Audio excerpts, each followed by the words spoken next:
ನನ್ನನ್ನು ಕ್ಷಮಿಸು ತಾಯಿ ಅಂತ ಹೇಳಿ ತಾಯಿಗೆ ಕೇಳ್ಕೊಂಡಿರ್ತಕ್ಕಂಥ ಮಾತಾಡಿದೆ. ಹಲವಾರು ಸಂದರ್ಭದಲ್ಲಿ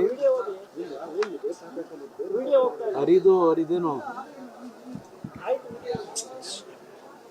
ಕೆಲವು ತಪ್ಪುಗಳನ್ನು ಮಾಡಿದ್ದೇವೆ. ಎಲ್ರಿಗೂ ನಮಸ್ತೆ, welcome back to my YouTube channel. ತಾಯಿಯನ್ನು ಕಳೆದುಕೊಂಡ ನೋವು ಎಂಥವರನ್ನಾದರೂ ಕುಗ್ಗಿಸಿಬಿಡುತ್ತೆ. ಇದೀಗ HD ಕುಮಾರಸ್ವಾಮಿ ಅವರಿಗೂ ಇದೇ ರೀತಿಯ ಅಪಾರವಾದ ನೋವು ಕಾಡ್ತಾ ಇದೆ. ತಾಯಿಯ ಅಗಲಿಕೆಯ ದುಃಖದಲ್ಲಿ ಅವರು ಭಾವುಕರಾಗಿ, ಅಮ್ಮ, ನಾನು ತಿಳಿದೇನೋ ಏನಾದರೂ ತಪ್ಪು ಮಾಡಿದರೆ ದಯವಿಟ್ಟು ನನ್ನನ್ನು ಕ್ಷಮಿಸು ಎಂದು ಮನದಾಳದಿಂದ ಹೇಳಿಕೊಂಡಿದ್ದಾರೆ. ತಾಯಿಯ ಪ್ರೀತಿ, ತ್ಯಾಗ ಮತ್ತು ಆಶೀರ್ವಾದವನ್ನು ನೆನೆದು ಕಣ್ಣೀರಾಗಿರುವ ಕುಮಾರಸ್ವಾಮಿ ಅವರ ನೋವು ತಾಯಿಯನ್ನು ಕಳೆದುಕೊಂಡ ಪ್ರತಿಯೊಬ್ಬ ಮಗನ ಮನಸ್ಸು ತಟ್ಟುವಂತಿತ್ತು. ತಾಯಿಯ ಮುಂದೆ ಮಗನಾಗಿ ಮಾಡಿದ ತಪ್ಪುಗಳಿಗೆ ಕ್ಷಮೆ ಕೇಳುವ ಈ ಮಾತುಗಳು ಅವರ ಮನಸ್ಸಲ್ಲಿರುವ ನೋವು ಮತ್ತು ತಾಯಿಯ ಮೇಲಿನ ಅಪಾರ ಪ್ರೀತಿಯನ್ನು ತೋರಿಸುತ್ತದೆ. ಇನ್ನು ಅವರ ವೈಯಕ್ತಿಕ ಜೀವನದ ಬಗ್ಗೆ ಹೊರಗಿನ ಊಹಾಪೋಹಗಳನ್ನು ಮಾಡುವುದು ಸರಿಯಲ್ಲ.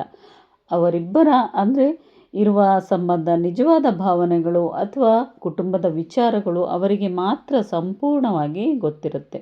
ಆದರೆ ಸಾರ್ವಜನಿಕವಾಗಿ ನೋಡಿದಾಗ ಎಲ್ಲೂ ಕೂಡ ಕುಮಾರಸ್ವಾಮಿ ಅವರು ರಾಜಕೀಯ ಜೀವನದ ಒತ್ತಡ, ಕುಟುಂಬದ ಜವಾಬ್ದಾರಿಗಳು ಮತ್ತು ವೈಯಕ್ತಿಕ ನೋವುಗಳನ್ನು ಎದುರಿಸುತ್ತಿರುವ ವ್ಯಕ್ತಿ. ಇಂತಹ ಸಮಯದಲ್ಲಿ ಪತ್ನಿ ಮತ್ತು ಅವರ ಮಗ ಮತ್ತು ಬೆಂಬಲ ಅವರಿಗೆ ಭಾವನಾತ್ಮಕವಾಗಿ ಮಹತ್ವದ್ದಾಗಿರುತ್ತೆ.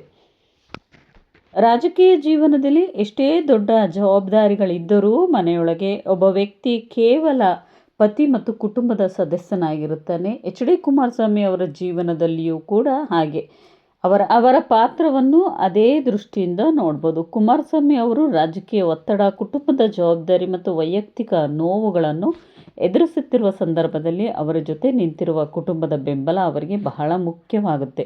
ವಿಶೇಷವಾಗಿ ತಾಯಿಯನ್ನು ಕಳೆದುಕೊಂಡು ನೋವಿನಿಂದ ಇಂತಹ ಸಂದರ್ಭದಲ್ಲಿ ಕುಟುಂಬದವರ ಸಾಂತ್ವನ ಮತ್ತು ಬೆಂಬಲ ಇನ್ನಷ್ಟು ಮಹತ್ವ ಪಡೆಯುತ್ತೆ ಅಂತ ಹೇಳ್ಬೋದು. ಕುಮಾರಸ್ವಾಮಿ ಮತ್ತು ಅವರ ವೈಯಕ್ತಿಕ ಜೀವನದ ಬಗ್ಗೆ ಹೊರಗಿನ ಊಹಾಪೋಹಗಳನ್ನು ಮಾಡದೆ ಅವರ ಕುಟುಂಬ ಗೌಪ್ಯತೆಯನ್ನು ಗೌರವಿಸುವುದು ಮುಖ್ಯ. ಆದರೆ ಒಬ್ಬ ಪತಿಪತ್ನಿಯಾಗಿ ಜೀವನದ ಏರಿಳಿತಗಳಲ್ಲಿ ಪರಸ್ಪರ ಇಬ್ಬರು ಕೂಡ ನಿಲ್ಲುವುದು ಕುಟುಂಬದ ಜೀವನದ ಒಂದು ಪ್ರಮುಖ ಭಾಗ ಅಂತ ಹೇಳ್ಬೋದು.